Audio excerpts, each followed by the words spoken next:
ایک مسافر جنگل سے گزر رہا تھا اور اسے سخت پیاس لگی ہوئی تھی۔ بہت کوشش کے بعد اسے ایک کنواں نظر آیا، لیکن جب اس میں دیکھا تو کنویں میں ایک سانپ، ایک شیر اور ایک انسان گرا ہوا ہے، لیکن وہ تھے زندہ۔ انہوں نے جیسے ہی اس مسافر کو دیکھا نکالنے کی التجا کرنے لگے۔ شیر نے نکالنے کی التجا کی تو مسافر نے کہا کہ تم مجھے کھا جاؤ گے۔ شیر نے کہا نہیں، بلکہ احسان کا بدلہ دوں گا، چونکہ اس نے شیر کو نکال دیا۔ پھر سانپ نے التجا کی کہ وہ بھی نقصان پہنچانے کی بجائے احسان کرے گا، چونکہ مسافر نے اس کو بھی نکال دیا۔ آخر میں انسان نے بھی یہی التجا کی کہ میں بھی تمہیں فائدہ پہنچاؤں گا، تو مسافر نے انسان کو بھی نکال دیا۔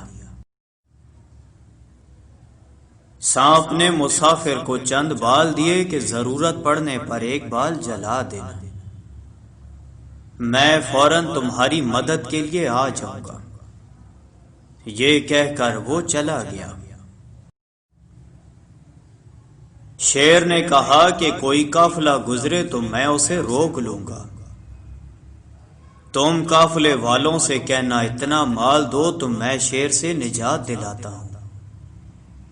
چنانچہ ایسا ہی ہوا اور قافلے والوں سے سونا، چاندی اور دوسرا مال لینے کے بعد اس شیر سے راستہ چھوڑ دینے کو کہا اور شیر چلا گیا۔ پھر انسان سے اس مسافر نے کہا تم ایسے ہی چلے جاؤ، کبھی زندگی میں ملاقات ہوئی اور کوئی بھلا کر سکے تو کر دینا۔ پھر دونوں اپنے راستے چل دیے۔ مسافر ایک شہر میں پہنچا تو اس نے سوچا کہ مال بیچ کر اپنی ضرورت کی چیزیں خرید لوں۔ اتفاق سے جس تاجر کے پاس پہنچا وہ وہی تھا جس کو مسافر نے کنویں سے نکالا تھا۔ تاجر نے اسے بٹھایا اور فوراً ایک آدمی حاکم کے پاس روانہ کیا کہ ایک شخص جس نے قافلہ لوٹا تھا یہاں موجود ہے۔ پولیس آئی اور اس مسافر کو پکڑ کر لے گئی۔ حاکم نے تفتیش کے بعد پھانسی کا حکم دیا۔ مسافر کو سانپ کی بات یاد آئی، اس نے سانپ کا دیا ہوا بال نکالا اور بال کو جلایا۔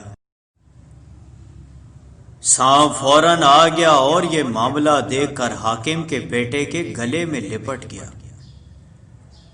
لوگ حیران تھے کہ کیا کریں۔ مسافر نے کہا اگر مجھے چھوڑ دو تو میں بچے کو سانپ سے نجات دلائے دیتا ہوں۔ چنانچہ اس نے سانپ سے کہا اور سانپ چلا گیا۔ حاکم نے کہا تو ایسا شخص ہے کہ سانپ بھی تیرا کہا مانتا ہے۔ مسافر نے سارا قصہ حاکم کو سنایا۔ حاکم نے تاجر کو بلایا اور اسے سولی پر چڑھا دیا۔ انسان کی لالچ کا پیالہ کبھی نہیں بھرتا، کیونکہ اس میں ناشکری کے سراغ ہوتے ہیں جو اس کو بھرنے نہیں دیتے ہیں۔